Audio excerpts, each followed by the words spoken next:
These strange missing person and wilderness cases often left searchers and loved ones with more questions than answers. Even in the cases where the main questions are finally answered, it's likely that the full story in these mysteries will never be known. On August 4th, 2016, Brad Broach's family expected him home in Allen, Texas, after a trip to Alaska. When he didn't return home, his family reported him missing. A search for Brad turned up more questions than answers, and he hasn't been seen or heard from since. Brad was a 46-year-old father of 3 who'd come to Alaska on a vacation with his daughter. By August 2nd, Brad's daughter had already flown home to Texas, but he'd chosen to stay out a little longer. He was enjoying hiking along the trails in the Girdwood area, and it was along these trails that Brad had apparently gone missing. The last confirmed sighting of the missing person was at 9:45 p.m. on August 2nd, near the Alyeska Resort Hotel in Girdwood. He'd already spent the day hiking the North Face Trail, arriving back at the resort at 9:05 p.m. In late August, this far north, there was still plenty of time before it got dark, and it seems Allen wanted to make the most of it. At 9:45 p.m., he signed the trail log at the Winter Creek trailhead. It's believed he talked briefly to some other hikers at the trailhead before embarking on the hike. At the time of Brad's disappearance, there were 2 ways forward from this point. The first was the hand tram, which was suspended 100 feet over the rushing water. Opened in 2001, it consisted of a metal cage that hikers would climb into and use a system of pulleys to draw themselves across. The hand tram was closed in 2019 after an accident led to one person losing their life and another suffering serious wounds. The area manager claimed that the hand tram had become an attraction itself and was being used more like a ride than just for crossing the trail. Brad never mentioned exactly where he intended to go, but it's possible that he wanted to check out the tram himself and used it to cross the canyon. Alternatively, there's a trail that goes down into the ravine. After the canyon, the trail continues into the Upper Winter Creek Trail, which is described as a more difficult climb into alpine country. Search and rescue teams set out into the forest to try and find any signs of the missing person. Some footprints and wrappers from cough drops were located, but it was impossible to tell whether or not these were from Brad or another hiker in the area. The weather made searching difficult as light rain came in. There was little wind, which meant that the 10-dog teams taking part in the search struggled to find a scent to try to track Brad down. For about an hour after Brad was last seen, his phone was still giving a strong signal. That stopped sometime after 10:32 p.m. It's possible the battery simply ran out, or that Brad had turned it off to try to conserve battery. Alternatively, the phone may have been damaged if it entered the water. A likely scenario is that Brad ended up either in Winter or Glacier Creek. Search teams used jet ski-like vehicles to search the water, both upstream and downstream, from the various crossing points, but found no traces of the missing person. One possibility is that he managed to climb back out of the water after falling in, but then disappeared into the wilderness. Brad was last seen wearing a light blue shirt, khaki shorts, and a dark blue baseball hat, with the words Broach Heaters. He was carrying a black or blue laptop bag. Anyone with information on this case is asked to contact the Alaska State Troopers at 907-269-5511. In May of 2006, a young couple who'd gotten lost on a day hike at Mount San Jacinto came across a camp and pack left behind by another hiker. They discovered a journal which told of events that had eerily happened exactly a year before. They also found matches and supplies that allowed them to attract rescuers. John Donovan never met Brandon Day and Gina Allen, but he managed to save their lives, and they led recovery teams to his body. John had started hiking late in life, around the age of 40, to try to get fit. From that point on, though, it had become a passion. For the next 20 years, he would spend as much time as possible traveling around the US and hiking trails. He'd completed many longer trails and sections, but the first thing he wanted to do after he retired was complete the Pacific Crest Trail. The hike would take him from Mexico in the south, all the way to the Canadian border. But unfortunately, John would never make it out of California. He was supposed to be hiking alongside a friend, but bad weather had made that friend delay starting by a few weeks. He tried to encourage John to delay too, but John was determined to start as soon as possible. John's trip started the same day he retired from his job as a social worker. Things started out well, and John was making good progress. At the end of his journey, he was hiking with a friend, but at Warner Springs, the two went their separate ways, and John headed off towards Mount San Jacinto. There was a storm due in the area in a few days, and most hikers had decided to stay in the town of Idlewild so that they didn't get trapped on the mountain in the worst of conditions. Other hikers warned John that he should probably do the same, or at least take an ice axe with him, but he didn't take the advice. He again met up with other hikers while on the mountain, who walked with him some of the way. They described John as having a hard time. He was slipping and falling over a lot and lagging a little way behind them, but he seemed determined to keep going. They were also unable to stop John from continuing. On May 3rd, John was about 8,080 feet up the mountain when he was left alone again. This was the last time anybody saw John alive, and it would be over a year before anybody found out what happened to him. At the point where John was last seen, the trail was still partially visible, but it wasn't long before whiteout conditions hit. John wrote a makeshift diary on the maps and plans he'd brought with him, describing how he couldn't find the trail to Idlewild, but he'd seen the lights of Palm Springs and was going to make his way towards them. Over the following days, John struggled to make it along the difficult terrain. He was also running low on supplies and described feeling fatigued. His last note said that he was going down to the creek for water and ended with "goodbye and love you all." Unfortunately, it wasn't until after this last message that anybody even realized John was missing. His friends had been sending him supply packages, and it was only when several of those went uncollected that John was reported as missing. Search teams went up into the mountain but found no trace of the missing man. Almost exactly a year after his last message, Brandon and Gina stumbled across John's camp in a dead-end gorge. They'd been lost in the wilderness for days after taking a wrong turn while on a hike. At first, they thought this meant that John was nearby, but they soon realized the camp had been there for a year. They found matches and were able to light signal flares, which drew search teams toward them. Once Brandon and Gina were rescued, recovery teams went to John's camp. Only about 50 yards from where Brandon and Gina had found his diary, John's body was discovered in a pool near a waterfall. A lot of missing person cases can seem relatively simple, even when the person in question hasn't been found.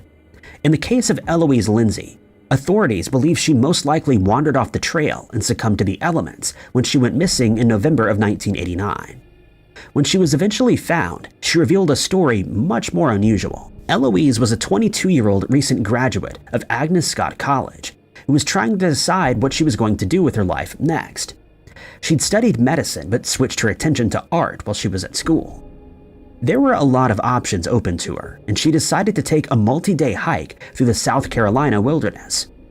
According to her parents, Eloise had been interested in hiking from a young age and had gone on solo hikes before. But this was the longest solo hike she had ever planned, and her mother tried to talk her out of it, but Eloise was determined and went ahead. She was well prepared for the hike, with supplies for about a week, and training in survival techniques as well as her experience. Even though her mother was worried, it should have been a challenge that Eloise could accomplish. On November 4th, she arrived at the Foothills Trail in Table Rock State Park. She signed the logbook there with the names Eloise and George Lindsay. There was no George Lindsay, but Eloise didn't want people to know that she was out in the mountains alone. The first day of her hike, the other two hikers spotted her near the top of the Sassafras Mountain. After that, she wasn't seen or heard from for weeks. The area where Eloise planned to hike was very remote. It also took her past several treacherous areas, including multiple waterways and 2 waterfalls. In 1989 alone, there had been 3 incidents of people losing their lives at one of the falls, and it was an extremely risky place for her to venture alone. It was at one of these waterfalls where Eloise was supposed to meet up with a friend on November 11th. When there was no sign of her, she was reported as a missing person. Search and rescue teams set about trying to locate the missing woman. There were a few possible scenarios that they were exploring, but the most likely scenario was that she had some kind of accident in the wilderness. Many logging paths crossed over the trail, and searchers speculated that she may have accidentally wandered down one of them and gotten lost. Alternatively, she could have lost the path due to the falling leaves or intentionally wandered off the path for unknown reasons. But authorities couldn't rule out the possibility of foul play. Even though it hadn't happened on the Foothills Trail, there had been incidents of lone female hikers being attacked elsewhere in the country. Something like this may have happened to Eloise. Days passed with no sign of Eloise. Even though she had the training to survive in the wilderness, it seemed less and less likely that she would be found alive. Rain and snow had hit the area, and search and rescue teams had found no sign of a fire or any kind of signal. After over a week of searching, the search was called off. But on November 20th, Eloise emerged from the wilderness, just over the border into North Carolina. She was discovered by hunters at a location referred to as Muster Ground, where hunters would often gather. According to Eloise, she was slightly delirious at this point and didn't know if she could trust the hunter who had found her. Luckily, she allowed him to take her to a location where her parents were waiting. Eloise told authorities and the press that she'd been running through the wilderness for 2 weeks to escape men who were chasing her. On the third day of her hike, she spotted 2 hunters with walkie-talkies and overheard them talking about her. She didn't catch exactly what they were saying, but she believed they had bad intentions. She dropped her pack and ran to try to escape. Authorities said there was no evidence that Eloise was being chased, but the fear explained Eloise's strange decisions, like not starting a fire. On June 17, 2002, Corwin Osborne was dropped off at the Devil's Lake Trailhead in Deschutes County, Oregon. He intended to climb all 3 of the Three Sisters Mountains and meet his father at the Lava Camp Lake Trailhead that evening. Corwin never made it there and has never been seen again. The Three Sisters are a series of dormant volcanoes that form part of a chain that divides Oregon from north to south. These 3 in particular are close together and relatively similar in height. They sit in the Three Sisters Wilderness area at the boundary between Lane and Deschutes County, and are a popular destination for hikers.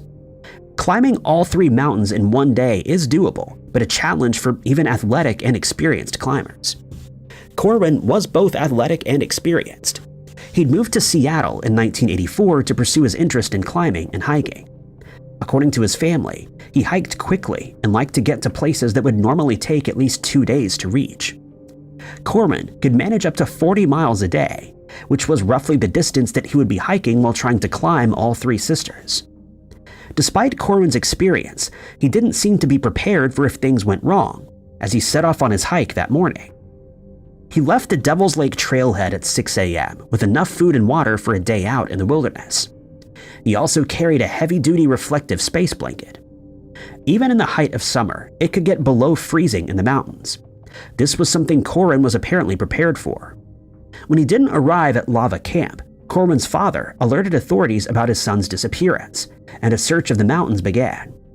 At first, it was unclear whether Corwin had intended to summit one or all 3 of the sisters. It was unclear which mountain he might have tried first, and there was no way of knowing when exactly he ran into trouble. 250 volunteers took part in the search, combing over an area of 150 square miles in the week after Corwin's disappearance. A few days after the search began, a skier came forward with information. He'd been on the mountain the day that Corwin vanished, and had also seen a solo hiker on a saddle north of Middle Sister. The hiker didn't say anything to the other travelers and continued on his journey. The skier contacted authorities, but it took a while to confirm that it was actually Corwin who he had seen. The search eventually shifted north, but precious time had been spent searching in other parts of the wilderness. After a little over a week, the search was called off. In the time that Corwin had been missing, the weather had shifted to below freezing conditions, and Corwin's family accepted that it was unlikely that he was still out alive in the wilderness. Anybody with information on the case is asked to contact the Deschutes County Sheriff's Department at 541-383-4396. Not all missing person cases get the attention they need to eventually be solved. The disappearance of Glenda Sue Shoptaw is one with limited information, making the small pieces of information we do know even stranger. Glenda was 62 years old at the time of her disappearance and lived with her son in Oregon. She had a history of mental illness, and according to her son, she'd been acting strangely in the days leading up to when she vanished. On the morning of November 10, 2005, he heard her talking to herself, but this wasn't enough of a concern for him to stay with her that day. He had plans to go mushroom picking with a friend and left the house at 7:30 a.m. He returned 4 or 5 hours later to find both Glenda and her car were missing. For some reason, he wasn't immediately worried, and it was a few days before Glenda was reported missing. On November 15th, the day after her son reported her as a missing person, park staff located Glenda's car in Mount Hood National Forest. Mount Hood National Forest is one of the most visited national forests in the U.S. It's covered in old-growth forests that surround Mount Hood, and multiple wilderness areas make up the park. Glenda's car was a 1985 Subaru station wagon. It was discovered on a forest road roughly 4 miles from Highway 224. Reports say that the car was found covered in black mold, but it's not clear whether that was the state of the car when Glenda left on the day of her disappearance. It can take less than a day for the fungus to start to grow, but much longer for it to be visible. Even though Glenda had been missing for 5 days when her vehicle was located, it's unlikely that the fungus had grown from nothing in the time that she'd been missing. At first, the Forest Service employee who found Glenda's car didn't realize it was connected to a missing person case. It was only the following day, when they noticed it still hadn't moved, that they realized something strange had occurred. The car was connected to Glenda, and the search for the missing woman focused on that area of the forest. Unfortunately, a search of the area didn't turn up any clues. The police suspected that Glenda may never have been in the area to begin with, at least not while she was alive. It's possible that she had a mental health episode and wandered off into the forest where she succumbed to misadventure. But the police believed foul play may have been involved. There were people in Glenda's life with connections to the illegal substance trade, and it was speculated that this may have had something to do with her disappearance. But there's no evidence that this was the case, and what exactly happened to her remains a mystery. Anybody with information on Glenda's case should contact the Clackamas County Sheriff's Office at 503-557-5811. The disappearance of Raynard Kirchner is another unsolved missing person case without much information.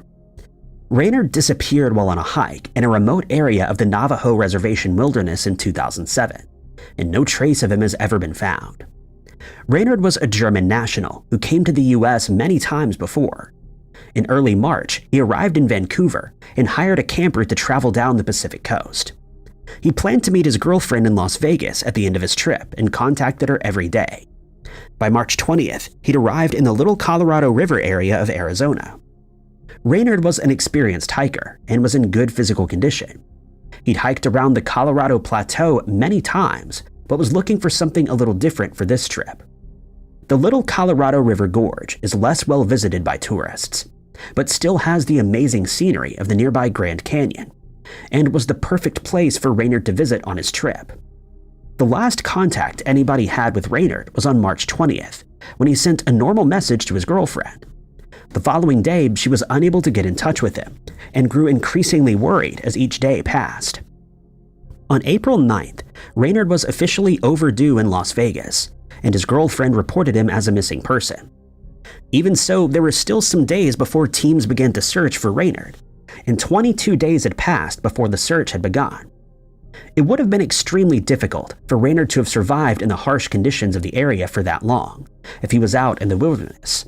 But there is still some hope that he might be found. The same day that the search began, the rented camper was located near the rim of the Little Colorado River Gorge, about 2 miles from an area known as Hellhole Bend.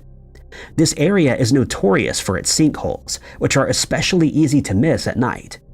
The sinkholes are particularly dangerous and connect to an underground water system.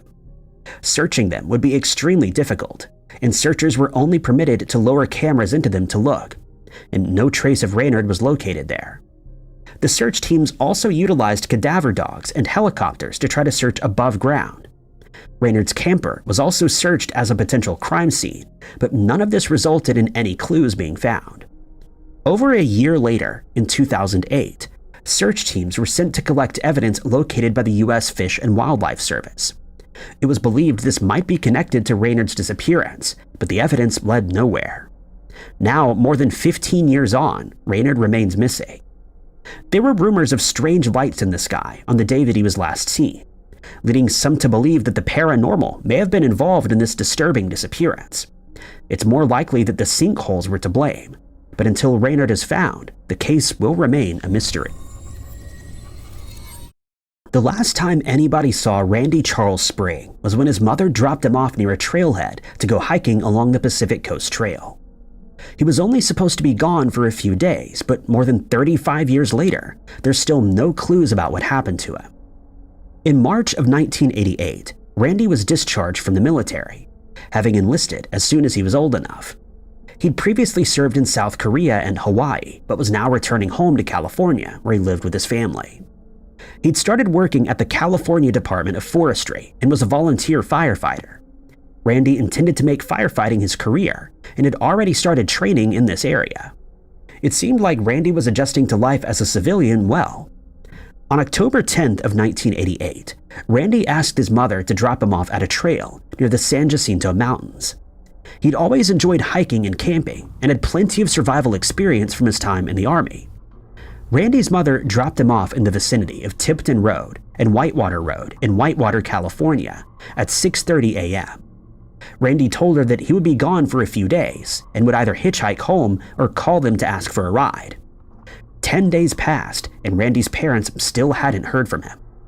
They contacted the authorities to report him missing, and a search began. There are few details available about what the search entailed. Not long after the search effort began, hikers contacted authorities to say that they'd seen the missing man on the day of his disappearance. It was sometime between noon and 1 p.m. when Randy was spotted at the base of the San Jacinto Mountains. The authorities were never able to confirm for certain that this was Randy, but the sighting was considered likely. No other trace of Randy was ever found. The search teams were unable to locate any of the items that he'd brought with him, or any signs that he'd been camping in the area. There are a few possible scenarios that could explain Randy's disappearance. With so many different trails and places where Randy could have gone off trail, it would have been easy enough for him to get lost, and difficult for search parties to locate him without knowing exactly where he even intended to hike. But it's also possible that Randy made it off the mountain when he disappeared. It's impossible to say when exactly Randy's journey went wrong. It's possible that he'd completed the hike and was trying to make his way home when he met with foul play. Randy had intended to hitchhike home, which had a lot of risks. There are many stories from the period of dangerous individuals picking up hitchhikers, who were then never seen alive again. If this happened to Randy, he may have been taken somewhere far from the search area before his remains were disposed of.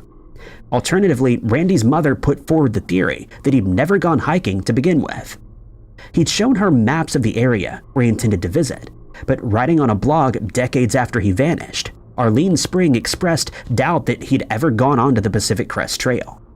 If that were the case, it's a possibility Randy might have decided to just start a new life somewhere fresh. In June of 1999, Stephen Reed left the Zigzag Ranger Station in the Mount Hood National Forest with guides to 2 trails he wanted to check out. He hasn't been seen or heard from since. Stephen was 24 years old at the time of his disappearance. He was a medical student at Wayne State University in Detroit who just finished his 2nd year. Throughout his life, Stephen had excelled at school and wanted to be a doctor from a very young age. But as he progressed in his studies, he was also under a lot of pressure and was worried about not being able to get a residency. Stephen's trip to Oregon that summer had 2 purposes. He wanted to get away from the stress and spend some time by himself, but he was also hoping to meet with the performance artist named Miranda July. July's work had been an inspiration to Stephen, and he wrote multiple letters to her. The last one included a copy of his student ID, a prepaid phone card, and a message saying that he hoped they could meet up. July never spoke to Stephen and didn't meet up with him during his trip. Once he was in Portland, Stephen checked into a hostel and purchased some alcohol and tickets to a concert. 2 days after he first arrived in Portland, on June 22nd, Stephen arrived at the ranger station to start his hike around the Salmon Huckleberry Wilderness in the Mount Hood National Forest. He collected trail guides for the Ramona Falls and Salmon Butte trails and disappeared into the wilderness. On June 25th, Park staff noticed that a car had been parked at the trailhead for the Salmon Butte Trail for several days. At first, they thought someone had simply been camping in the area. It wasn't until Stephen failed to return home on July 2nd that anybody realized he was missing. Stephen's father contacted authorities. He'd been aware of Stephen's plans to hike around Mount Hood and could give park staff a description of Stephen's car. The search for Stephen began around the Salmon Butte Trail. Conditions had been good for hiking on the last day that Stephen was seen, but the weather had soon turned wet. The steep drop-offs on either side of the path could have become treacherous, even if Stephen didn't intentionally leave the trail. Search and rescue teams conducted a search of the trail and the surrounding areas. It had been over a week since Stephen was last seen, meaning they had a very large area to search in this missing person case. But teams spent thousands of man-hours going through every part of the search area, and not a single piece of evidence was ever found. If found, Stephen would be 49 years old today. Stephen was 5 foot 9 inches tall and weighed 145 pounds at the time of his disappearance.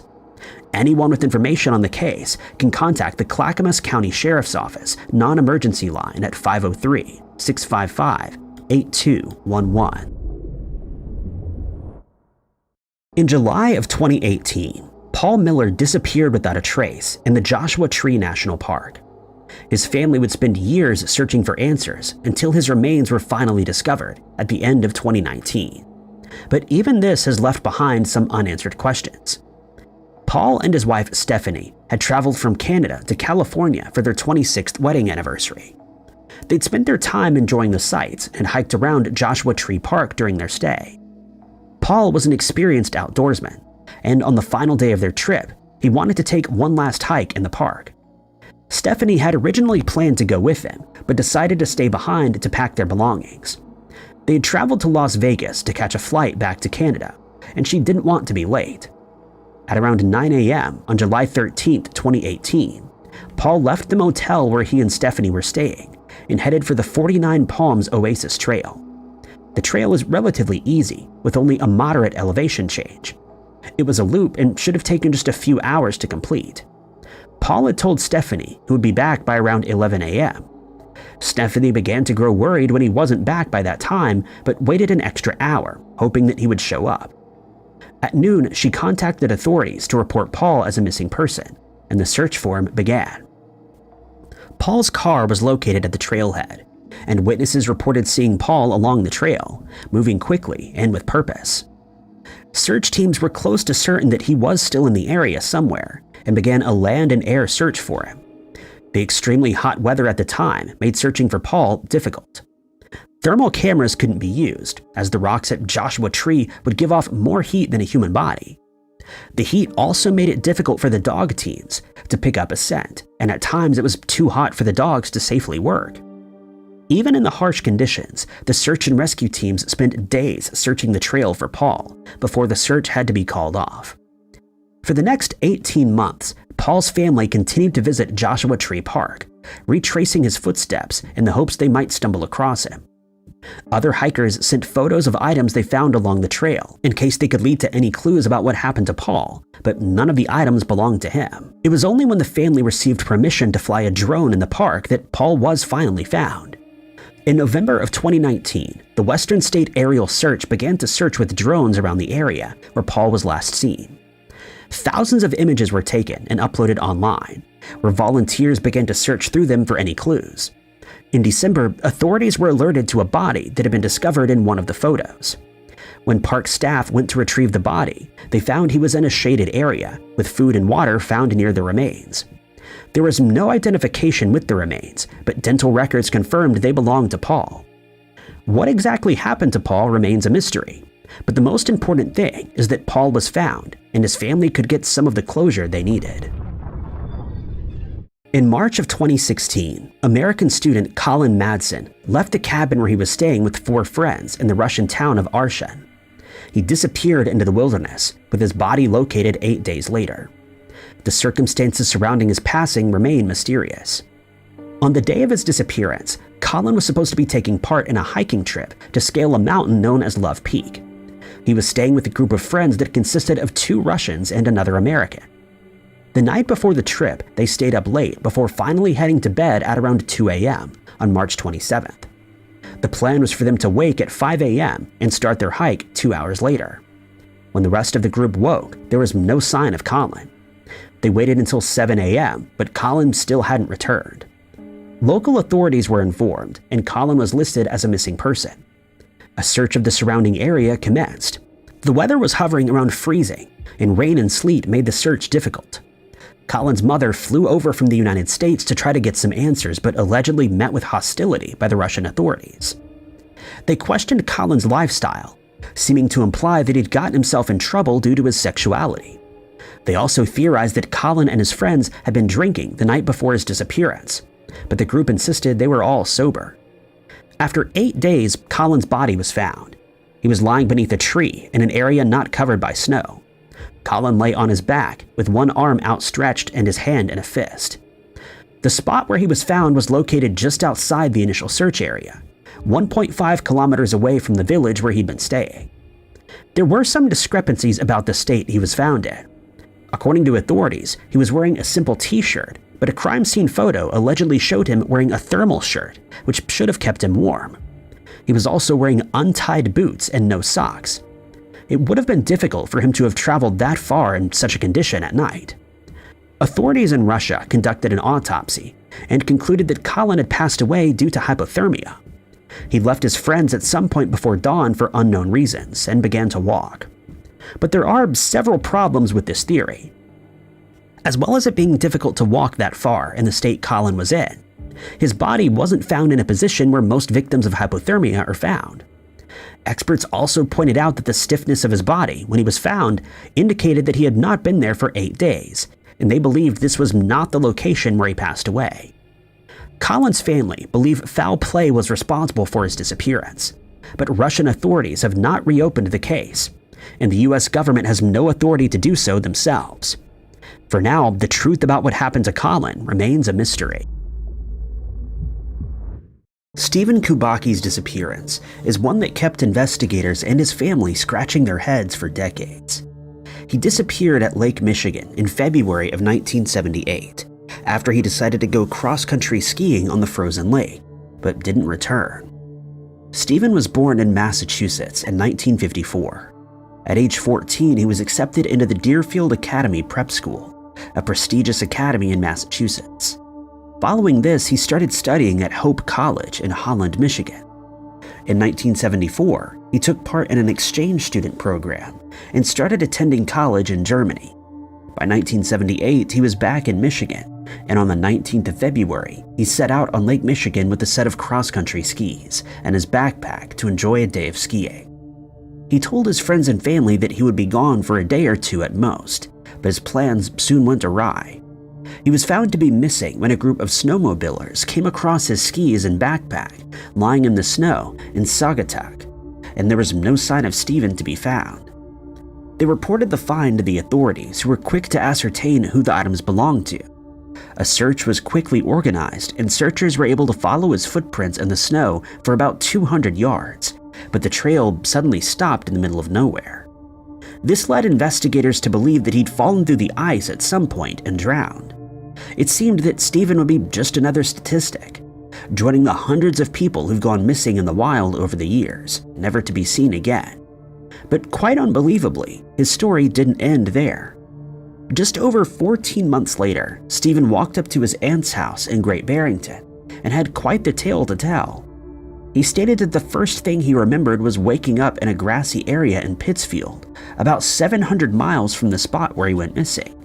He didn't know how he got there, and he bought a newspaper and was shocked to learn that more than a year had gone by. His family in South Deerfield was understandably shocked to learn that he was still alive, and the details about the time when he went missing remain a mystery, even to him. He stated that when he woke up, he was wearing clothes that he didn't recognize, and next to him he found a backpack containing maps and hitchhiking signs that he had made.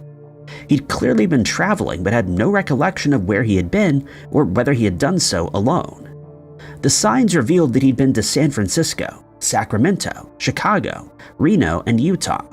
He had $40 in his pocket and was wearing a new pair of glasses, and was dressed in new shoes and a t-shirt that was acquired from a marathon that was held in Wisconsin. He added that he had the feeling that he'd been running a lot, but couldn't remember doing so. When asked what the last thing he remembered was, he stated that he was skiing, but felt very cold and started to worry about getting lost in the snow. His memory of that time never returned, but he continued living a normal life, becoming a psychologist in the Pacific Northwest.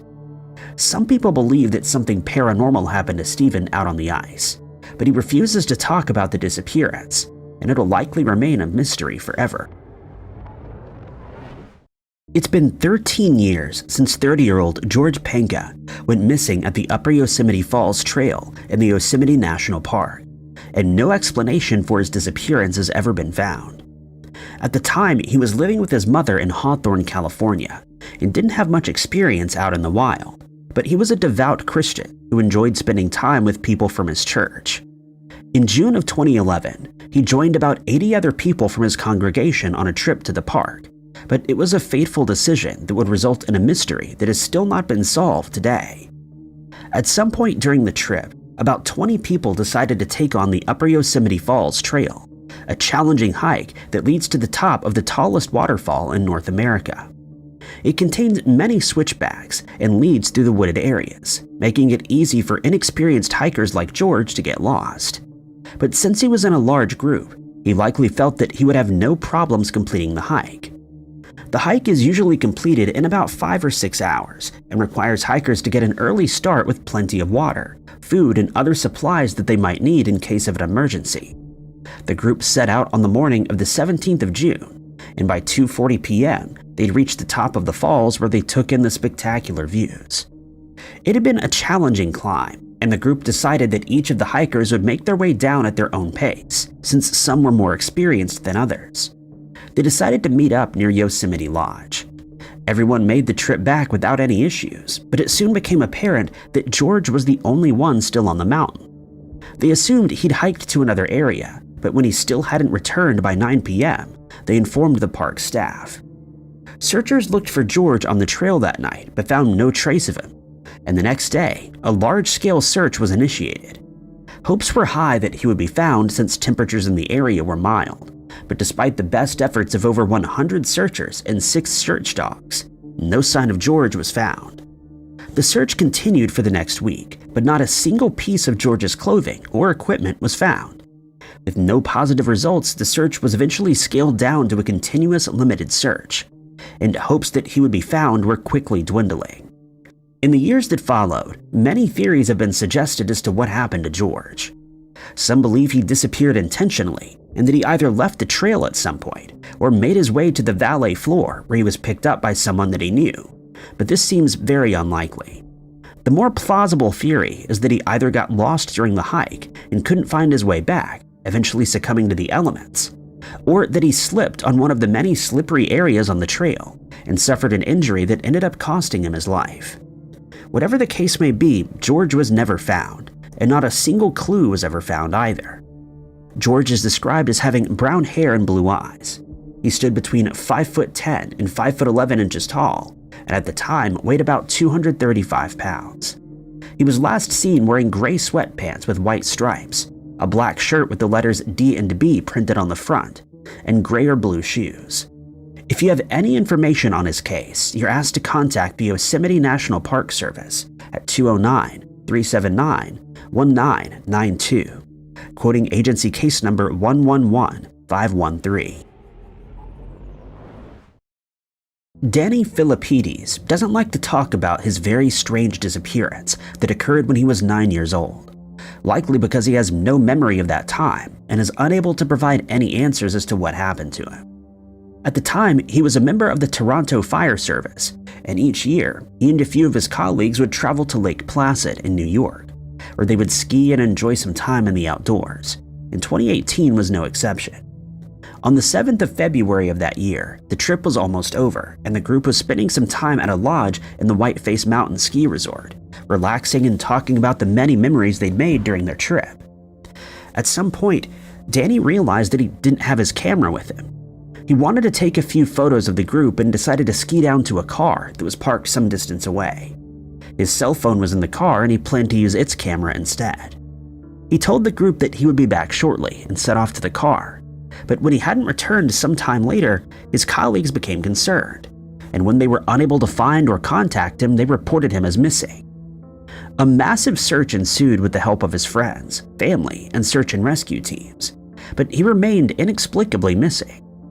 The trip to the car and back should have only taken a short while to complete, but there was no sign of Danny, and it was as if he'd simply vanished into thin air. The search was eventually called off, leaving his family with a lot of unanswered questions. But the case would only get more bizarre when Danny suddenly re-emerged 4,000 miles away in Sacramento, 6 days later, with no memory of how he got there. He believes that he fell and hit his head while skiing down to the car, resulting in a concussion that caused him to become confused. He then likely took a wrong turn, believing that he was on the way back to the lodge, but none of this has ever been proven. The next thing he remembers is waking up as the sun was setting and walking to the lodge, only to find it locked and empty. It's since been suggested that he actually walked to another building that was not being used at the time. Danny thinks that he then flagged down a truck, making his way off the mountain. He recalls being at the truck stop at some point, and then learning that he was traveling through Utah, an area that he'd never visited in the past. He also remembers having a very bad headache and sleeping a lot of the time.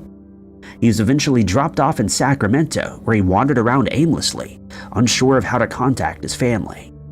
He managed to buy a phone with his credit card, but couldn't remember any phone numbers. He eventually read about his case online and was able to make his way to the Sacramento airport, where he remembered his wife's number and after contacting her was taken to a hospital for treatment. He's since recovered but still has only fragmented memories of the time when he was missing. The truck driver has never been identified, and Danny considers himself to be very lucky to be alive today. In November of 1985, 64-year-old Emerson Carbaugh decided to go turkey hunting with his brother-in-law, Ralph Issett. But the trip turned out very differently than anyone could have foreseen, when Emerson mysteriously vanished without explanation. Emerson, who hailed from St. Thomas in Pennsylvania, set out with Ralph on the 11th of November that year and traveled to the mountainous region of Robertsdale in Pennsylvania, eventually arriving at Broad Top Mountain at around 2 p.m. A light rain had started falling, and as soon as the pair arrived at the mountain, they decided to split up. They each chose a path through the woods and agreed to rendezvous back at Emerson's truck at a prearranged time. Emerson was carrying a Remington firearm and was well prepared for the weather, as he was dressed in a green camouflage coat, duck hunting pants, a wool sweater, and black rubber boots, along with a baseball hat. Later that day, Ralph made his way back to the truck at the agreed time, but when he arrived, Emerson wasn't there. Ralph thought he may have simply been delayed and decided to wait a while longer, but when the sun started to set, he started to become concerned. He wondered whether Emerson had gotten turned around somehow, and in an effort to help him find his bearings, fired his weapon into the air 6 times. But after waiting a few more minutes, there was still no sign of Emerson, and he left the area to report what was happening. No search was conducted that night since it was already dark, but the following morning, a volunteer fire company sent volunteers to try and track Emerson down. The initial search didn't offer up any clues, and more people joined the search, with as many as 1,800 volunteers scouring about 12 square miles without any positive results. Every inch of the woods was covered with searchers walking arm in arm, ensuring that nothing was missed. Search dogs tried to find his scent without any luck. Scuba divers searched the water and helicopters searched from the air, but surprisingly, Emerson remained missing. What struck everyone as strange was the fact that not a single piece of his equipment or clothing was ever found. If he'd been attacked by a wild animal, surely some pieces of clothing would have been found. If he was lost, he would likely have fired his weapon to get attention, but this never happened, and the weapon was never recovered. He was an experienced outdoorsman who would have started a fire with ease that night that he'd gotten lost, but no evidence of a campfire was ever found. The case went cold until 2004, when someone got in touch with Emerson's wife, Ida, stating that they knew what happened to her husband. They informed her that his life had been ended and that his remains were buried on a farm in Robertsdale. That lead was followed up on but led nowhere. Emerson did see a group of hunters loading turkeys into their truck near the area where he went missing, but they were never identified, and it isn't known whether they had anything to do with his disappearance. His case has never been solved, and investigators welcome any new leads. Anyone with information on Emerson's case can contact the Pennsylvania State Police at 814-627-3161. Emerson's NamUs case number is MP784. In June of 2011, 50-year-old David Prideaux was serving as the head of Victoria's Barwon Maximum Security Prison in Australia. His disappearance is one that's been a subject to a lot of speculation, mostly because of his position at the prison and an event that took place there, but also due to its inexplicable nature. The event at the prison involved an inmate, a prominent member of the underworld called Carl William. His life was ended inside the prison after it came to light that he'd been divulging information to police officers about a case in which an informer's life was ended. He claimed that this was done at the behest of a police officer. As a reward for this information, police officers offered to pay his daughter's school fees, and ironically, he was busy reading about this deal in the newspaper when he was attacked. With the incident behind him, David decided to go deer hunting with his brother-in-law, Robert Dale, and the pair set out to the Alpine National Park in Victoria. They arrived in the area about midday and loaded all their gear into David's truck, after which they drove to a nearby hut, arriving there about 90 minutes later. They scouted the area, had dinner, and then went to bed, agreeing to get up at 6 a.m. to go hunting. The following morning, they gathered their supplies and gear and set out at about 7:45 a.m. They were both well prepared, wearing warm clothing. They had enough food to last the day, and even took flasks of coffee for extra warmth and energy. David took a GPS device with him, and both men had UHF radios. But David didn't have a map of his surroundings and left his cell phone at the hut. After walking into the woods, they decided to split up, walking in opposite directions to avoid any unforeseen accidents while hunting. Robert made his way back to the hut at around 11:30 that morning and decided to stay there for the rest of the afternoon. Lunchtime passed without any sign of David, but this wasn't unusual, and Robert didn't think much of it. When he still hadn't returned to the hut by 4:30 p.m. though, Robert started to worry and attempted to contact David with his radio. But despite using several different channels, he got no reply. The two had arranged to go looking for firewood that afternoon, and the fact that David hadn't returned was now becoming a real concern. When night fell, he walked out into the woods in search of David, but having no success, decided to report him as missing at around 8:45 p.m. Officers from the Mansfield Police Department arrived at the hut an hour later. It was raining heavily, the wind was howling, and temperatures had dropped dramatically, and it was likely going to start snowing soon. Officers searched the woods until 4 a.m., but no sign of David was found. A full-scale search started later that morning, with helicopters searching from above, and the brush was extremely thick, and searchers knew that they would have a hard time spotting someone who was unresponsive. Despite extensive searches being conducted at the time and the months that followed, no trace of David or his equipment was ever found. It's been suggested that his life was ended by gang members or that he faked his own passing, but these are mere rumors, and nothing of the sort has ever been proven. The Comox Valley Ground Search and Rescue, which is based in Vancouver Island, British Columbia, describes the disappearance of 69-year-old Sylvia Apps as very mystifying, as they've never been able to find her. On the 8th of July 2014, Sylvia, who hailed from Courtenay, set out on a 5-day solo hike in Strathcona Park, telling her friends and family that she'd be back at 4 p.m. on the 13th. She first made her way to Mount Washington's Paradise Meadows, and was then seen hiking south of Castle Crag Mountain before she inexplicably vanished. When she didn't return home when planned, she was reported as missing, and a search was quickly organized. More than 170 people scoured the mountains but came up empty. A helicopter searched the areas around Castle Crag Mountain without success. It was confirmed that Sylvia had made it to the mountain's summit on the 10th of July, since she signed the guest book there, and a few days later, her blue backpack was found containing everything except for her walking poles and camera.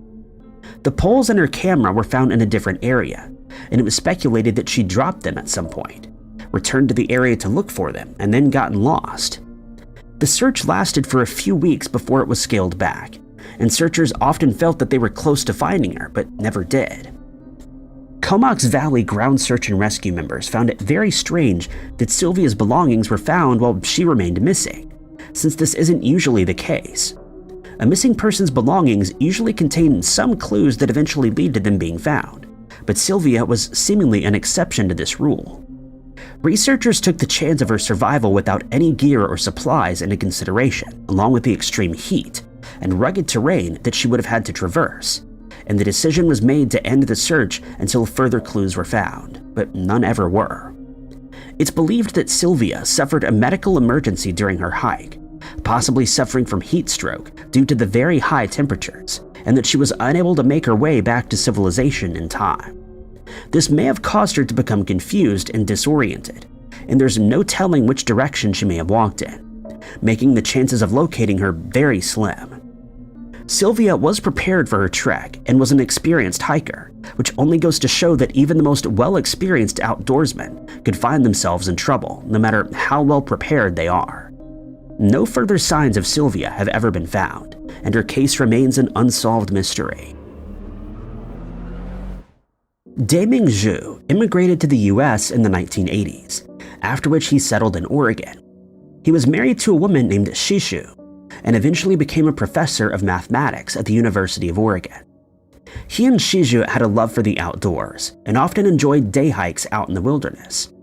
They were both in their 60s but were fit for their age, and on the 4th of November, 2004, Daming traveled to the Three Sisters Wilderness, where he intended to climb the Olali Mountain, which is located in the Willamette National Forest. By all accounts, the weather was perfect for the climb, with mild temperatures and no forecast for rain.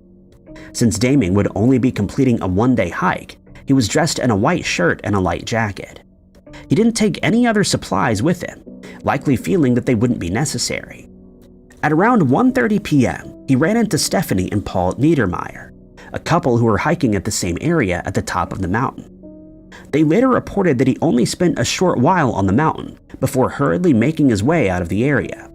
They didn't think much of it until they made their way down at a leisurely pace and found a car still parked in the trailhead's parking lot. They assumed it belonged to Daming, but knew that he would have been back at the bottom long before they got there, especially at the pace that he was walking when he left.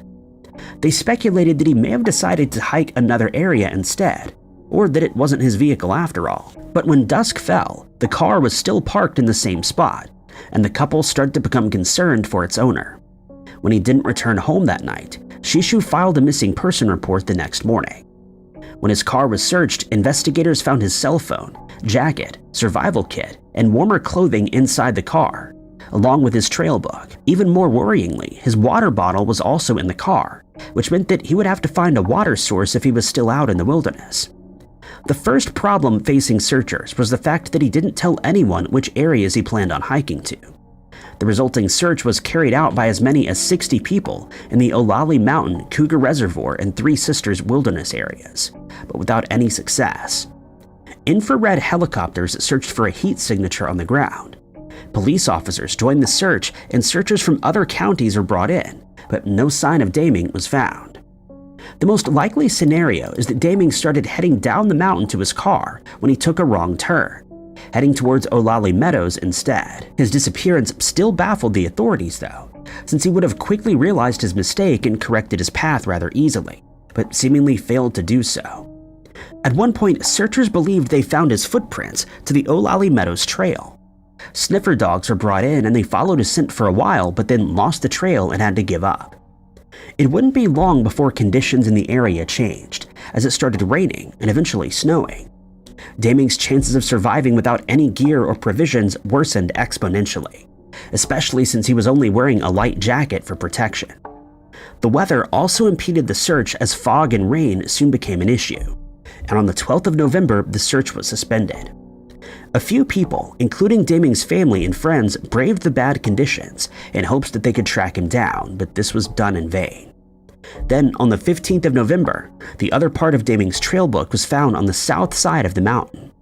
It included details of the Olali Mountain Trail and a map of the area, making his disappearance all the more baffling, since he could have easily found his way back using the map, but didn't. The book was found in a very rugged area that most hikers would have struggled with. It's believed that he eventually started suffering from hypothermia and that the elements claimed his life, but his remains have never been found, and we will likely never learn what happened to Daming on the day that he disappeared. 22-year-old David Barclay Miller has been missing since the 19th of May, 1998. He was an employee of the National Forest Service, fulfilling the role of ranger in the Coconino National Forest, which is situated in Arizona. He had an innate love for the outdoors and had hiked many areas including Mount Rainier, Alaska, and parts of Maine, as well as the Red Rock Secret Mountain in Arizona. He's described by his family as someone who lived life at full pace. He played several different sports, usually being chosen as the team's captain. One of his coaches stated that he'd never seen anyone as adept at sports as David was, since he always gave it his all, no matter the circumstances. He was very close with his family, but especially with his younger brother, who suffered from a rare bone disease. It was because of this and the loss of his sister to the same disease years earlier that he cared for other people and lived life to the fullest.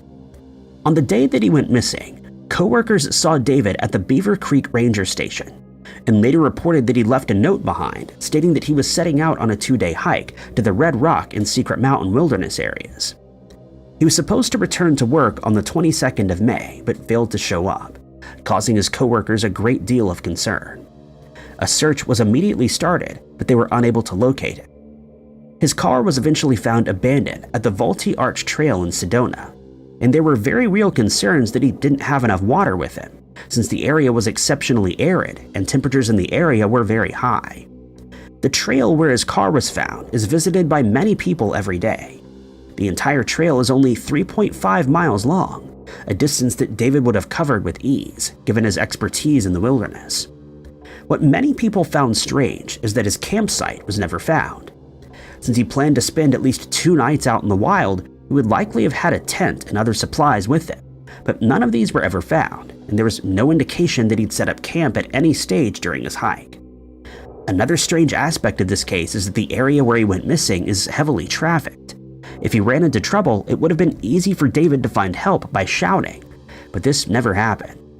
It's been suggested that he made a wrong turn onto one of the connecting trails that led to the back country, and that he was unable to find his way back.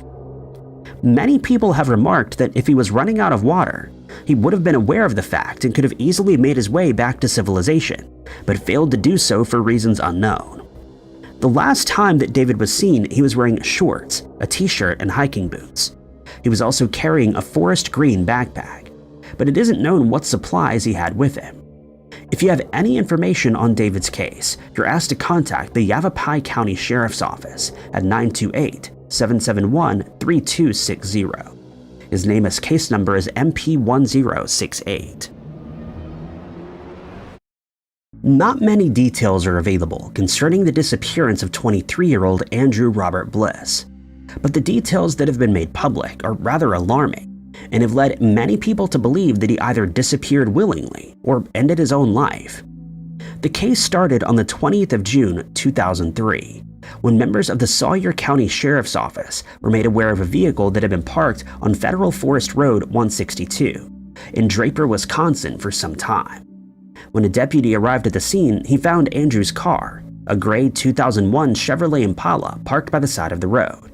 It had clearly run out of gas and had been abandoned, but for some reason unknown, Andrew left the keys in the ignition with the doors open. It was then confirmed that Andrew was the owner, and when the area was searched, nothing of importance was found. There was no sign of a struggle, and it seemed as though he'd simply run out of gas and left the area to find some. But Andrew never returned. 3 days later, Andrew was reported as missing, and his family informed investigators that he wasn't in the best state of mind. He'd recently gone through a hard breakup and had quit his job, leaving him feeling depressed. It's believed that he left home without telling any of his friends or family members where he was going or when he planned to return. Needless to say, concerns for his well-being were high, and it was imperative that he was found as quickly as possible. A more thorough search was organized the next day, the 24th of June. The Sawyer County Fire Association joined up with the Sheriff's Department along with 3 search dogs.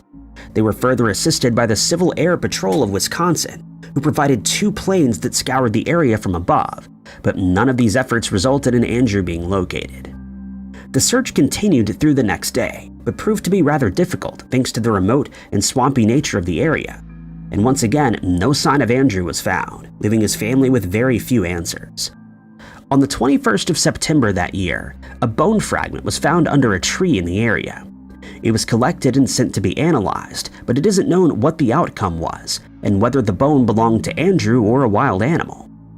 During a subsequent search dogs indicated that they'd picked up the scent of human remains, and a new search was organized.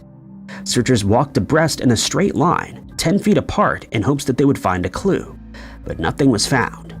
No scraps of clothing, equipment, or remains were found, and Andrew's case remains a mystery. It isn't known whether he intended to disappear or if he met with the misadventure while out in the wilderness, and his case remains unsolved. He's described as having brown hair and brown eyes, standing 6 foot 3 inches tall, and at the time weighing about 180 pounds. His left ear is pierced, and he usually wears eyeglasses with dark-colored frames. If you or anyone you know has any information on Andrew's case, you're urged to get in contact with the Sawyer County Sheriff's Office at 715-634-4858, quoting agency case number 0306-2009. Andrew's NamUs case number is MP293. In 2017, 25-year-old David O'Sullivan had ambitions to hike 2,653 miles from the Mexican border all the way to Canada, a trek known as the Pacific Crest Trail. He was living in Middleton in County Cork, Ireland at the time, and after reading Cheryl Stray's book called Wild: From Lost to Found on the Pacific Crest Trail, he felt inspired to undertake the journey. In the months leading up to the trek, Davis had been saving up money for the trip by working at a gas station, having just finished his studies at University College Cork, from where he obtained degrees in philosophy and English. He was no stranger to the outdoors, as he'd hiked many areas in Ireland before setting out to the US. He then booked a flight to California, and once he arrived, he made his way to Campo, where he planned to start the hike. He emailed his family back in Ireland on the 6th of April, stating that he was in Idlewild, Riverside County, where he was picking up some more supplies. He also mailed a package from there. The next part of his trek would be a little more difficult though, since snow had been falling on the trail and was reported to be as deep as 3 feet in some areas. He had contacted one of his friends in the US, and they planned to meet up in Santa Barbara in May, but David never arrived, causing his family to become worried about him. They reported him as missing in Ireland after not hearing from him by the 30th of June, and the investigation into his disappearance only started in the US on the 17th of July. A hiker who'd met him in Anza, California, would later report that he didn't feel David was properly prepared for the hike, stating that he looked as though the conditions were getting the better of him. David had prepared for his journey by hiking trails in Ireland, but would not have encountered the same conditions that he found on the Pacific Crest Trail, especially after it had started snowing. The hiker advised him to turn back if he felt underprepared, since conditions were only set to get worse, but David pushed ahead unfazed. It's known that he left Idlewild on the 7th of April, but nothing was heard from him after that day. He'd warned his family that he might be out of touch for long periods of time, since he needed Wi-Fi to communicate via his Kindle, and there was very little cell service out in the mountains. By the time a search was organized, David had been missing for about 2 weeks, and with no indication of what route he had taken, the chances of finding him were not good. No one had seen him after he'd set out on the next leg of his journey. He didn't have a GPS tracker with him, and didn't have a hiking companion. It's believed while he thought he had properly prepared for the hike and taken everything he needed with him, the opposite was true. David has never been found, and it's assumed that he slipped and fell somewhere on the trail, or that he ran out of water and became dehydrated, leaving him unable to find help in time. His family has searched the trail in the years since he disappeared, but no trace of David has ever been found. His family is hopeful that he will be found on the trail one day and that they will receive some closure, but for the time being, his disappearance remains unsolved and serves as a reminder that the wilderness can be unforgiving and may take even experienced hikers by surprise. The Caribou-Targhee National Forest stretches across 3 million acres in the southeastern area of Idaho. Visitors can camp, hike, fish, and hunt, as well as kayak and ski. While this national forest is home to magnificent spring flowers and a choir of chirping birds, it also holds a few mysteries, one of which is the disappearance of Christopher Lynn Holverson. Chris graduated from Skyline High School in 1997 and had been working at a local restaurant in 1998. There are a few different versions of this story, but all of them end the same. Chris was nowhere to be found. It all started on the evening of the 17th of May in 1998 when he and several friends, consisting of 7 people around his age and 1 adult, were camping in the Targhee National Forest. They settled in at Table Rock Campground, located close to Kelly Canyon Ski Resort. It's a quiet ground of a grassy meadow decorated with wildflowers. Surrounding it are towering pines and aspen trees. If you're looking for a way to make some extra pocket money, TesterUp has a great opportunity for you. TesterUp lets you earn money as an online tester whenever and wherever you want. You can use a smartphone, tablet, or even a computer. TesterUp is the largest platform in the entire country of Germany for paid online jobs, totaling more than 2.9 million online testers. To get started, you don't have to pay anything, and registration is 100% free. After signing up, you'll instantly receive access to all sorts of online surveys and product tests. You can earn as much as $850 directly after downloading the app, and you can choose from an assortment of app tests, website demos, and even product tests. You can earn your first payout through PayPal with as little as $70, earning up to $80 per job, and payouts are fast and secure, getting money to you in as little as 24 hours. More than 50 tasks are available for you immediately after registration. You can even upgrade to become a premium tester, giving you higher payments and more assignments. TesterUp is tested, verified, and recommended with great ratings from Trustpilot. They value authenticity and trustworthiness, so what are you waiting for? Give TesterUp a try by using the link in the description. Thanks to TesterUp for sponsoring today's video. Chris had left his vehicle, a Chevy pickup, at one of his friends' houses. The weather that night began to worsen. Snow covered the grounds and sleet began to fall. This particular area is a well-used one, and wildlife is known to not descend upon the visitors. During the trip, the friends had a party, and he would leave the tent sometime between 9:30 and midnight. The others claimed that he had tripped over a rope while exiting, and everyone teased him about it. The campers don't entirely agree on a conflicting aspect. Some have said that Chris had gotten into a fight with one or more individuals who accompanied him that evening. Others have said that he just left without fighting or engaging with anyone. Chris walked off in an unspecified direction, which was characteristic of him, as it was reported that he often took off unannounced but always returned. Except this time, the man didn't come back from his trip. He never collected the Chevy from his friend, and he didn't have any of his other belongings with him at the time. It was revealed that Chris's parents were separating, but he didn't seem upset enough by the whole ordeal to run away. There's only one credible sighting of the missing man, which came from the driver at the camp, who stated that he saw a person matching the description standing by a vehicle. He reported seeing a tall man wearing a blue tracksuit with a white stripe, but this sighting has remained unconfirmed. There's since been no new evidence that's come up for the last 26 years. There exist 2 different theories about this case. One of them paints the picture that after walking off, Chris succumbed to the elements. The weather had been rough and he was wearing a light jacket. He didn't have a flashlight on him, but wildlife encounters were rare, and according to the locals and regular campers, it was extremely difficult to get lost in the open wooded area. The second theory is a bit more sinister, yet it remains nothing more than a suggestion. Something happened that night that the group had kept a secret, according to the theory. The campers had told the same story upon investigation, but in the years that followed it seemed to evolve. Allegations have been made about sketchy behavior taking place at the party, and the days that came after the initial disappearance. No one has made an allegation that anyone had taken the man's life, but rumors still run unchecked. There's said to have been some Facebook groups dedicated to Chris, where family and friends of those who camped with him that night might have gotten into back and forth disagreements. Allegations have been thrown around on this group, one of which stated that the stepfather of one of the teenagers had threatened them into silence. That same stepfather had information that he wanted to bring forth, but passed away before he was ever able to do so.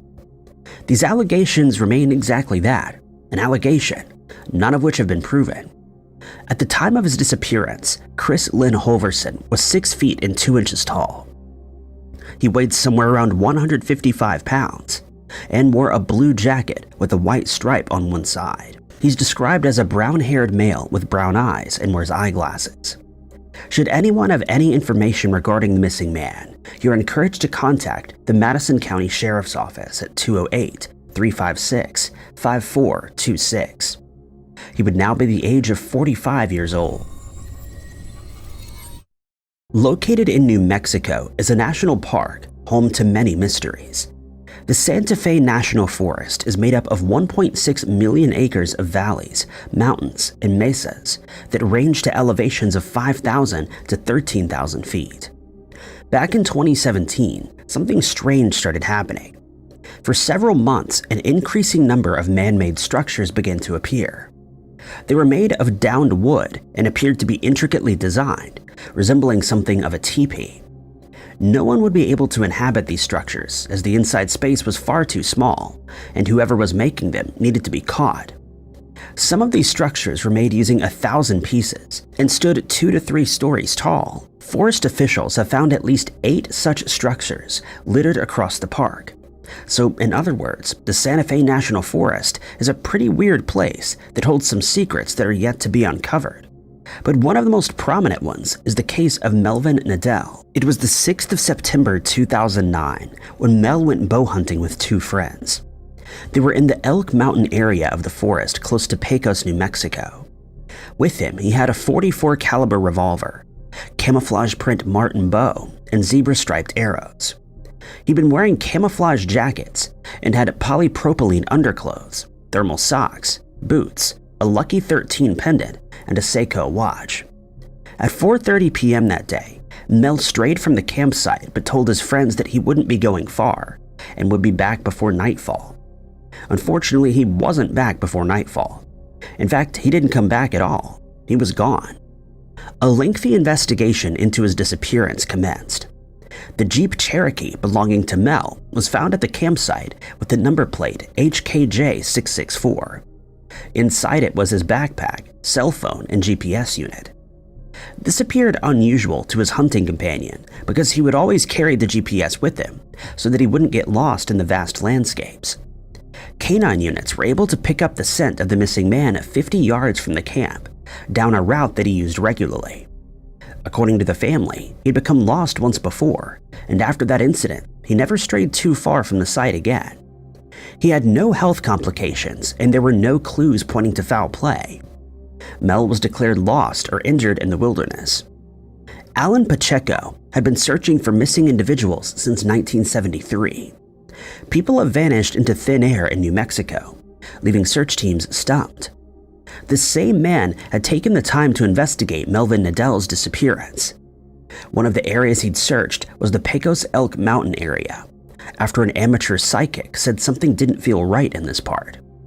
This is where things get stranger. As mentioned previously, the forest is home to peculiarities and secrets that remain hidden. While investigating the area, Alan made use of a Geiger counter around an old fire pit. Some readings turned up on the device, but it failed. After he left the immediate area, the equipment suddenly started working again. The idea was to determine if there had been a doorway, or as described in the report, a portal had been opened in the area of the Pecos Triangle. The Pecos Triangle is yet another mystery that this forest holds. It's the phenomenon where people have a strange habit of disappearing in a similar fashion. Many have reported seeing UFOs, strange lights, ghosts, disembodied voices, and even odd human creatures. At the time of his disappearance, Mel was 5 feet 2 inches tall and weighed 135 pounds.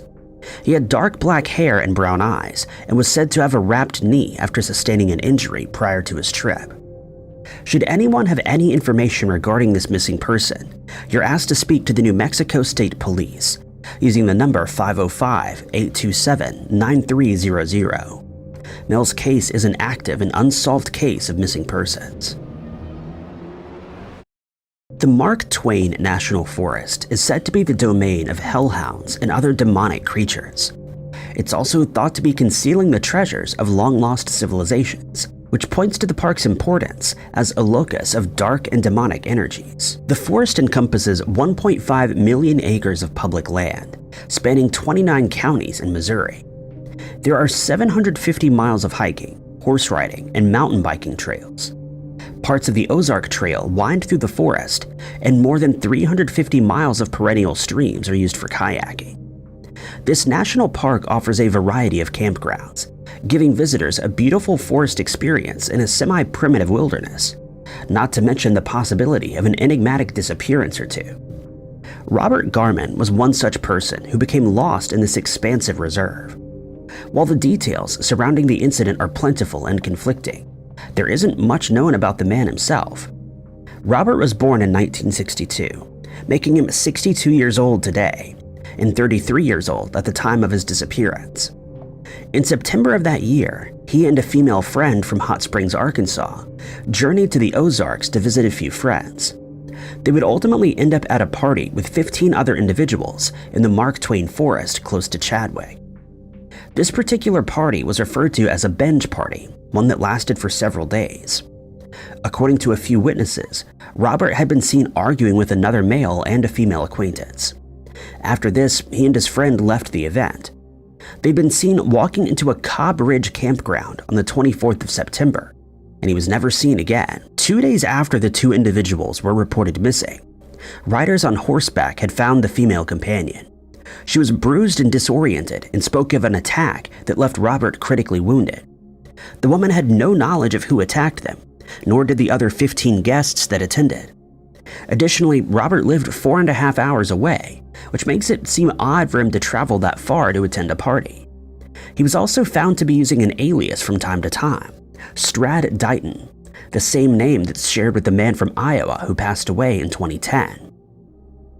Adding to the weirdness of this case is that no one knows who reported the two missing, but someone did. The last confirmed sighting of the man was when he and his companion had gone into the woods.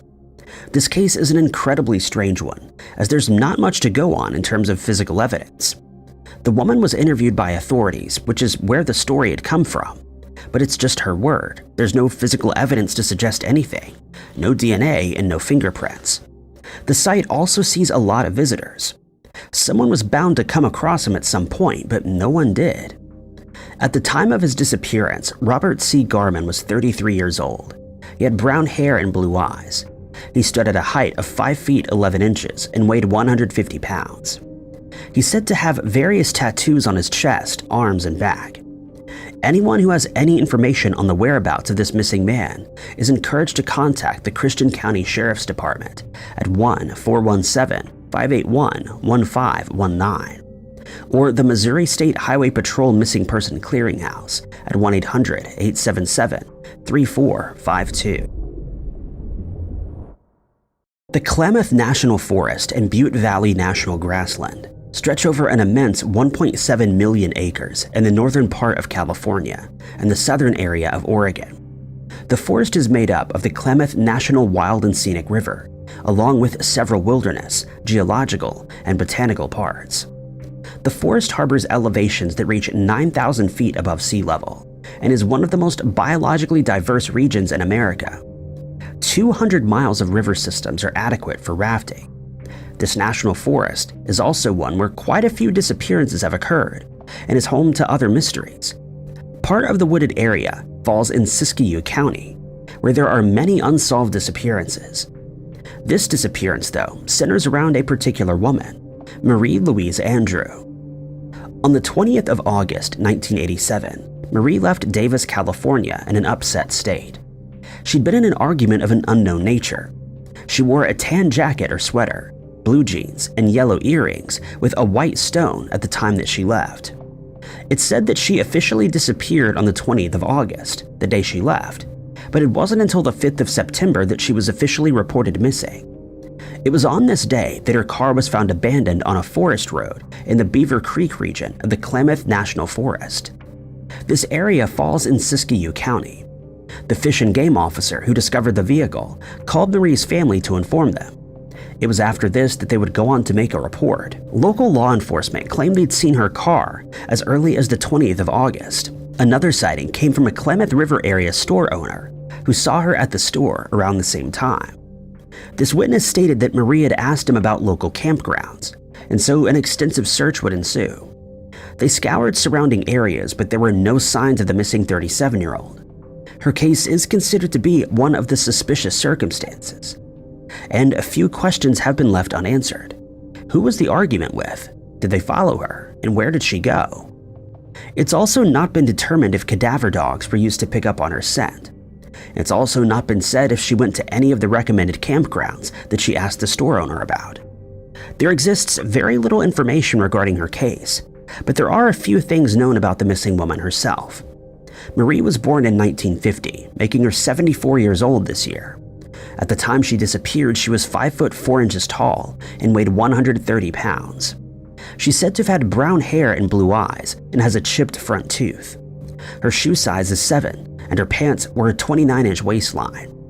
Her case remains active and is under investigation by the Siskiyou County Sheriff's Department, which can be contacted at 530-841-2900.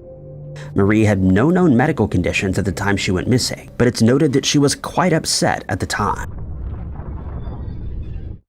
The town of Silver Plume, also referred to as a living ghost town, can be found in Clear Creek County, Colorado.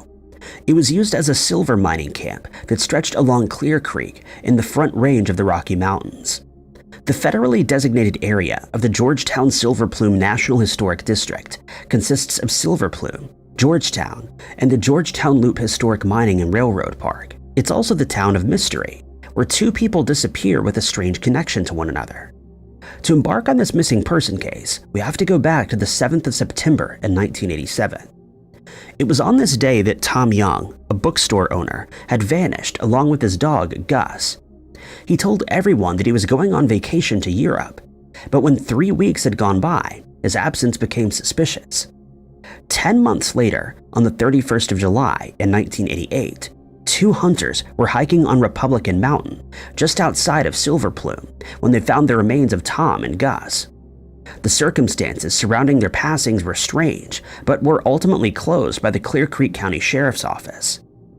This case, though, is about Keith Richard, who, 9 months after Tom's disappearance, had moved into the bookshop and opened an antique store. For 23 years, Keith was a sports reporter for a Chicago newspaper. He learned of the disappearance of the former inhabitant and quickly grew obsessed with the case. He began asking everyone around town about the disappearance and more information about Tom, and would even base a character in his novel on the mysterious disappearance. His daughter, Tiffany, noted that authors like to live the story of their characters, and this is precisely what happened with Keith. 1 week after Tom and Gus were discovered by the hunters, the antique shop owner would close up at 2:30 that afternoon. He began to walk around town, telling everyone that he would be hiking through to the nearby Pendleton Mountain, which he would then climb to the very top of. At 4 p.m., he stopped by Ted Parker, who ran a cafe right across from him, and with whom Keith had been acquainted for 40 years. He told Ted that he would be embarking on this journey, but he didn't take him seriously. But the missing man would be last seen heading toward the Pendleton Mountain. There are 2 trails that can be used to get to the 7,605-foot mountain located in the Denali National Park and Preserve. One way is to walk from the parking area on Guanella Pass Road. Hikers would need to follow the old mining roads up to a ridge trail at the bottom of Leavenworth Mountain. The walk goes right through a forested area until reaching the alpine tundra. Another way would be walking up Leavenworth Creek Road to a drainage point, making a few turns, and then heading north until reaching the summit. To reach the top of Mount Pendleton takes no less than 6 hours. This is why Ted hadn't taken his friend seriously. It was much too late to hike up such a mountain, and he was only wearing a flannel shirt with no jacket, jeans, and tennis shoes. He had no supplies and no GPS. That evening, Keith never returned. The next day, helicopters would circle Pendleton Mountain in search of the missing man. 125 men and trained dogs combed the terrain for several days, but it proved futile. No clues were unearthed as to where the man may have disappeared to. He was just gone.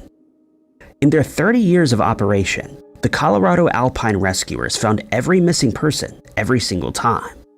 Keith's friends had found his unfinished novel still open on his computer, with the last words being, quote, "Guy Gypsum changed into some hiking boots and donned a heavy flannel shirt." He ended with, he understood Tom now and his motivation. Guy closed the door, then walked off toward the lush, shadowless Colorado forest above. Keith was last seen on the 7th of August in 1988. He was 6 feet tall and weighed 210 pounds. He had blue eyes and gray hair at the time. If anyone has any information regarding the whereabouts of this missing individual, they're asked to contact the Clear Creek County Sheriff at 303-679-2354. America's Everglades National Park is the largest subtropical wilderness in the U.S. It's the habitat of various rare and endangered animals like the manatee, American crocodile, bull sharks, and the Florida panther. There have been over 200 homicide cases since 1965, of which these animals have been used as accomplices. This national park has been subject to investigations by the FBI. It comes as no surprise that many would become lost here, as the park stretches across 1.5 million acres of southern Florida. On the 5th of March in 2011, Roger Sawyer, a 67-year-old from Oregon who was working as a butcher, accompanied his family to this national park during a cross-country trip in their mobile home. He was said to be an experienced outdoorsman, but he disappeared mysteriously while camping in the Flamingo campground. On this day, the family had gone to the visitor center, but Roger and his wife stayed behind, but were in two different areas of the grounds. Darkness began to fall, and soon everyone started making their way back to the motorhome, all except Roger. A lengthy search began, but not a hat or shoe was ever found. The Miami-Dade Fire Rescue searched the waters and beaches, but to no avail. At first, the National Park Service helped the team and provided necessary information to them, but as the search pressed on, information began to dry up. Strangely, a spokesperson for the Everglades stated that the family was unwilling to provide a picture of the missing man, a claim that they would say was entirely untrue. He was last seen at around 6 p.m. that day, and a missing person report was made at 8:30 that evening. Roger Kenneth Sawyer was 6 feet tall and weighed 170 pounds at the time of his disappearance. He has gray hair, blue eyes, and a shaven face. He was last seen wearing khaki shorts, a green sleeveless t-shirt, a ball cap, and Crocs. He uses reading glasses, which are often kept in his pocket and not worn. On his left ring finger, he adorns a gold wedding ring. According to NamUs, there's a possibility that the man was abducted. There's a Facebook page dedicated to finding Roger called Roger Sawyer Fantastic Fisherman, with the earliest post made in 2022. The page has only added to the mystery. One of the family members has made an allegation, highlighting that there'd been an argument between Roger and his wife prior to the Everglades trip. The family members believe that no one just disappears without a trace, and that they will get to the bottom of it. Should anyone have any information on Roger's whereabouts, they're asked to contact the National Park Service. Additionally, the Park Service is looking into how information was disseminated during the search. Crime Stoppers can be contacted at 305-471-TIPS or 1-866-471-8477. Alternatively, you can visit the website at crimestoppersmiami.com and select the Submit a Tip option. Found in the heart of north-central Idaho is the beautiful, diverse land of the Nez Perce Clearwater National Forest, which spans across 4 million acres. The land ranges from the dry canyons of the Salmon River to the moist cedar forests of the Selway drainage. The park provides breathtaking scenery, adventurous wilderness, fisheries, wildlife, and pristine water quality. The forest encompasses the homelands of the Nez Perce Native Americans. It was here that 62-year-old retired state police captain Ronald S. Gray embarked on an elk hunting trip with at least one other from his hometown, North Brookfield. When the trip was nearing its end, Ronald opted to stay for a few more days to hunt by himself, which was something he had done before. Those closest to him were hopeful that he would be found safe since he survived a brutal attack back in Vietnam, but he's been missing since the 23rd of September 2008. After a few days of hunting alone, he was supposed to meet up with the rest of his companions at Otter Butte in the Selway area of the forest, but he never arrived. There does exist an unconfirmed report that a radio transmission was received by the missing man, who said he'd hurt his knee and was trying to make it back to camp. The date of the transmission is not known, and there's also no telephone service in the area. Ronald is believed to have had more than one GPS unit on him at the time of his disappearance, so getting lost was probably not the case here. It wasn't until 3 days later that the retired captain was officially reported missing. His last known area was the Bitterroot Selway, a part of a remote camp on Mirror Lake Ridge. The county sheriff's department, with the assistance of the Hillcrest Aviation and the Idaho Army National Guard, searched the grounds and air for 5 days but found nothing. A group of trained volunteers also helped in searching for Ronald on foot, horseback, and ATV. Some of the searchers had been camped out in the area and kept a campfire going all night, hoping that the missing man could find his way to them. During the efforts, a Black Hawk helicopter was also used. Searches spanned over 5,200 square miles.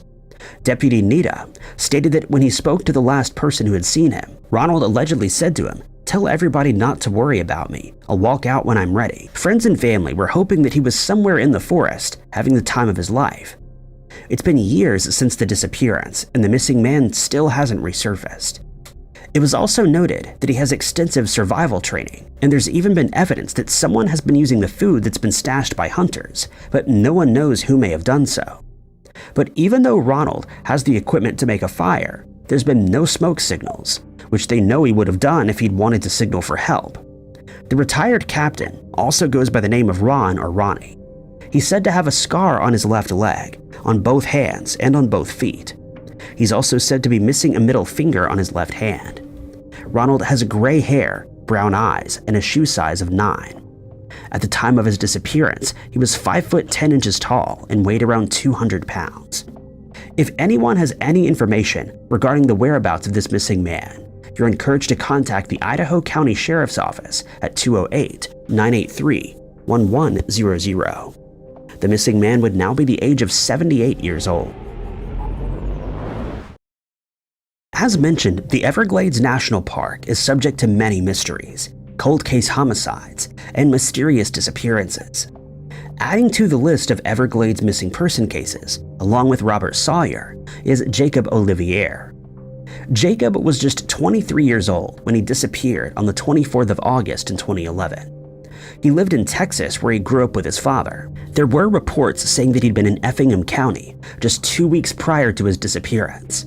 It's also noted that he briefly lived in Pooler, where he had some friends. His parents didn't know that he was in Florida until 6 days after his disappearance.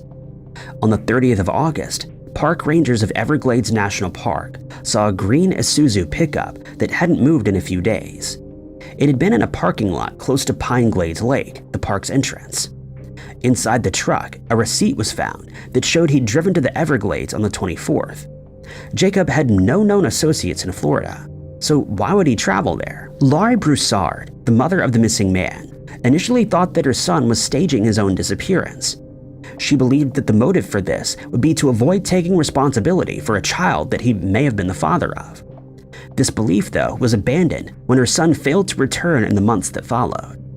Laurie suggests that it was uncharacteristic of Jacob to go that long without contacting her. Special Agent David Majewski, who's with the Department of Interior National Park Service, was on the case of this disappearance. He'd gone back to the lake to comb the area for any clues or evidence, but there was absolutely nothing there, just an empty pond. Strangely, there have been no sightings either. Not much is known about Jacob's movements that day or why he was heading to the national forest, but his behavior had certainly been strange in those days. There have since been no confirmed sightings or any information as to his whereabouts, but it's said that he could be in the Savannah, Georgia area. The circumstances surrounding Jacob's disappearance are unclear and are definitely mysterious. At the time, he was a height of 5 feet 3 inches and weighed 130 pounds. He's said to have black hair and green eyes. When he went missing, Jacob's hair was in a mohawk style, and his ears were double pierced. The vehicle that was found belonging to him had the Texas license plate number ADG 3707. Should anyone have any information about this missing individual and where he may be, you're asked to make contact with the Everglades National Park Service at 305-242-7740. Jacob also went by the name Jake and will be 36 years old this year. The Tillamook State Forest is one of the smallest national parks mentioned today. It stretches across 364,000 acres in the state of Oregon. It's in this forest that people have reported seeing a strange being, referred to simply as the Tillamook creature. It's said to be 8 feet tall and takes on a humanoid appearance, something of Sasquatch origins. Footprints have been found in the forest of this elusive creature, and many journey to these forests for Bigfoot expeditions. It was in this national forest that Jeremy Ivan Childress would go elk hunting. On the 15th of October in 2004, Jeremy, an experienced hunter, left home to go on an elk hunting trip with Shane Louie and his son. He carried a rifle, a wallet, car keys, and a pack of cigarettes, and a sharpened blade along with them. At 4:30 that afternoon, he was spotted at Tuka Creek Road and Boundary Road within the Tillamook National Forest. After this sighting, Jeremy would disappear. While in the wooded area, he becomes separated from his companions after they'd become lost while trying to locate their camp. He decided to take off by himself, believing that he would be able to find the camp, but when the others made it to the rendezvous point, Jeremy would never arrive. His overnight equipment had also been left back at the site, fueling the urgency to find him. Louie would tell officials that they spent 2 whole days searching for their own campsite, but one of them became lost in the thick brush. Soon, an extensive search was carried out, but no clues surfaced. It was indicated that the area where he vanished was composed of steep and rugged terrain that had many gullies and was populated with many wild animals. There's been no evidence to suggest foul play, and it's widely believed that he'd become injured and lost somewhere in the wilderness. At the time he went missing, Jeremy was 31 years old. He was 5 feet 8 inches tall and weighed 175 pounds. His hair was brunette and his eyes were brown.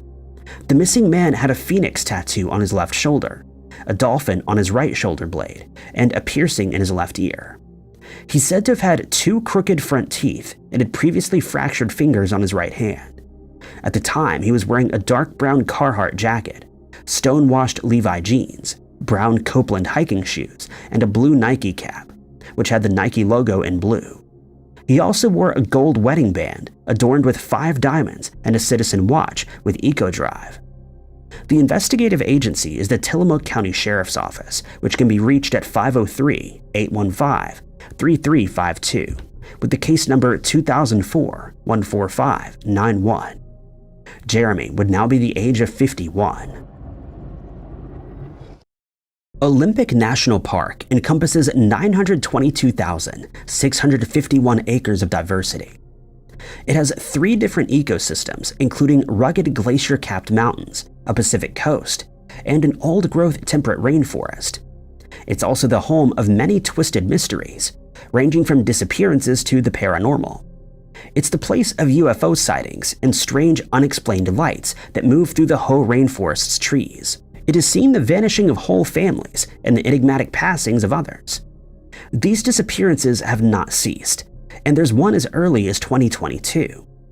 Laura Mack was heading to the National Forest with the intention of hiking the Enchanted Valley. The wilderness permit that she was issued stated that she would be camping at the Pyrites Creek and exiting the back country a day later. She then indicated that she would be staying a bit longer and later checked in with her boyfriend. Laura failed to do this, and her car was later noticed at the Graves Creek trailhead. She then indicated that she would be staying a bit longer and would later check in with her boyfriend, but Laura failed to ever do this, and her car was noticed at the Graves Creek trailhead. She was officially declared missing on the 2nd of November. Her hike began on the 30th of October, when a significant rainstorm was recorded. Once the weather had cleared up, a volunteer search team began to search for the missing woman. Laura remained missing even with the 19 agencies on board with the search effort. Canine units were brought in along with air and marine operations, but to no avail. She was 35 years old at the time and would now be 37. The missing hiker is said to have had brown hair and brown eyes and wears glasses. A distinctive physical feature is the mole on her back above her belt line. Laura was wearing a black and white shirt and carrying with her a gray backpack and emergency whistle. She wore size 8 boots and a safari hat. The Olympic National Park can be contacted at 360-565-3115 with the case number NP22339916. These missing cases don't end here either.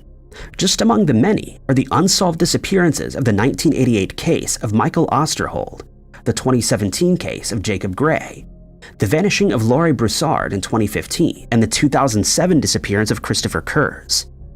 These unsolved disappearances and other Olympic National Park mysteries have been the source of intrigue among visitors and the public. The park's vast landscape and unpredictability remind visitors and the public of the importance of being prepared and staying safe during hiking trips and explorations. Some have accredited the disappearances to UFOs, strange lights, or the creatures that lurk inside. Thank you guys so much for watching. If you like this video, be sure to hit that like button. Also, don't forget to subscribe and click that notification bell to keep up to date with all of our future uploads. But my name is Ty Knotts, and I'll catch you guys in the next video.